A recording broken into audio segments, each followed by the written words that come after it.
Hello again, folks. I'm going to be, in this brief tutorial, talking about ways to annotate images and also to use the media gallery format in Scalar. There are a couple of different methods that give you very, very good results. The first one we're going to be going over is media gallery with pop-up annotations. So let's look at our dashboard first of all, over here with the wrench, and we'll go to media. You'll see that we've already loaded a number of images. Just for the sake of coherence, I'm focusing on alpine huts, which are scattered throughout the Alps, and you can hike from one to the next. So I just have a number of images focusing on those huts. There are a couple here that I've already uploaded, and just for the sake of a brief demonstration of media gallery with pop-up annotations, we'll focus on these two, the Tucket Refuge. So as I say, they've already been uploaded to Scalar, and just for the sake of having a little bit of a review, let's go into Wikimedia Commons and we'll grab another image, and I just want to show you how easy it is to caption your images.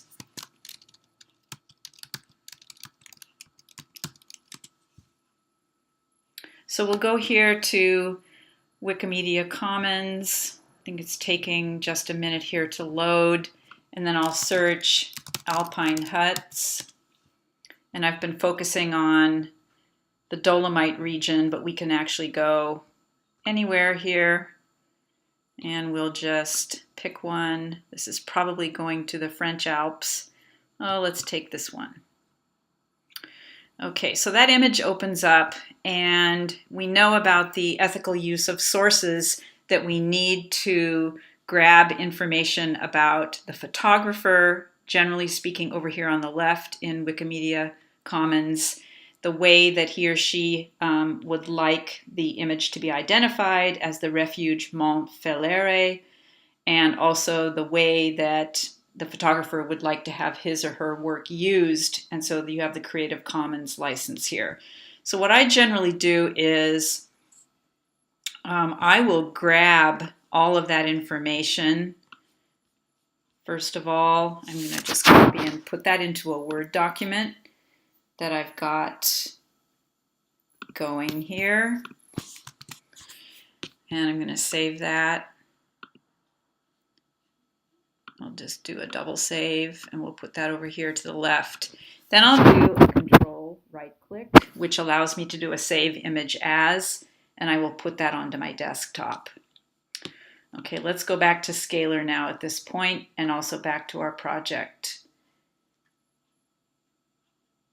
Okay, so you'll remember that you have the arrow kind of going into a bucket image here up in the toolbar. You're going to click on that, and that will open up various options for you. Since the image is already on your desktop, click on Local Media Files and give that a title. That was the Refuge Mont Falere.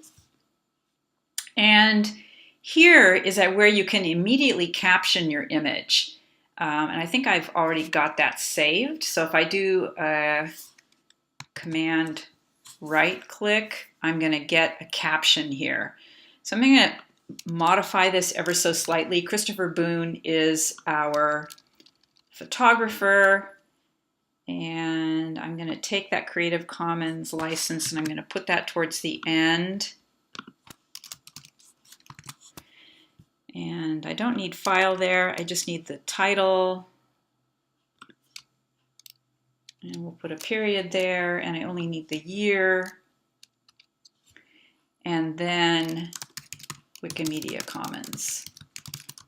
Obviously, if you are using a different kind of archive, such as the Internet Archive or the New York Public Library digital collections, you will not, generally speaking, see a Creative Commons license, so you can leave that blank. But if you are using Wikimedia Commons, everything that's uploaded there will be also having a Creative Commons license attached to it, so please include that in your citation. Then go down here and choose your file. And we are going to have Montfalari right here. We'll choose it and we will upload it. Okay, so there's your image. And also you'll see down here that you have a permanently attached citation for your image. So there's nothing you're going to lose. So that's a really good idea to make sure that your caption comes over with your image. Okay, that was just a brief review of how we upload images into the dashboard of Scalar. All right, so we are going to create a new page. We're going to create a media gallery. And we'll call this Media Gallery of Alpine Huts in the Alps. And the first thing you're going to do there is you're going to change your layout. So you're going to go, it defaults to basic for you, but you are going to click on that and it opens up a variety of options. You're going to click on Media Gallery. And at this point, the template there is going to control the way your images appear. And go up again to the basic button in your toolbar here for inserting media. That is a right-hand pointing arrow in blue surrounded by dashed lines. Click on that and it automatically will open up into your dashboard all the media that you've already loaded. So we were going to do the 2 Tucket refuges. So we'll do the one in summer, we'll do the one in winter. Let's take summer first. And here you have another screen that allows you to customize the way you would like your images to appear. I recommend for the media gallery that you go large, skip the text wrapping feature since your annotations are going to appear in a hyperlink and this will be not really something you need at this moment. Let's do a center alignment and you can also just leave this blank, because you do want it captioned and you want your description there and it defaults to that.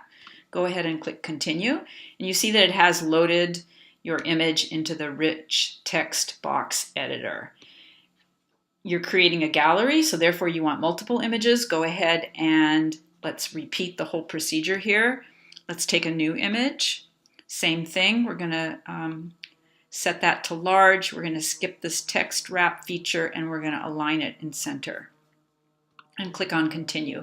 You could continue doing this over and over again, 5, 7, 8 images for your gallery, however many you would like. When you're satisfied with the way your gallery is going to appear in sequence, go ahead and save your changes down at the bottom. And there you have it. You have blue hyperlinks of your, whatever you've loaded in there as your caption or your description for that image. And all the reader has to do is hover over that link and you have the pop-up window appear. And the reader is also prompted with the arrows to click through your gallery. So again, you have a nice citation. So I should also add that in addition to your citation, you could create a whole paragraph at this point. You could have the citation appear first, and then you could have your analysis or your description or whatever kind of text message you would like to attach to that image. So even though I've got these rather small citations here, bear in mind that this could open up into a much larger paragraph if you'd like to do that. Okay, that's the easiest method probably of annotating images and including your analysis of them.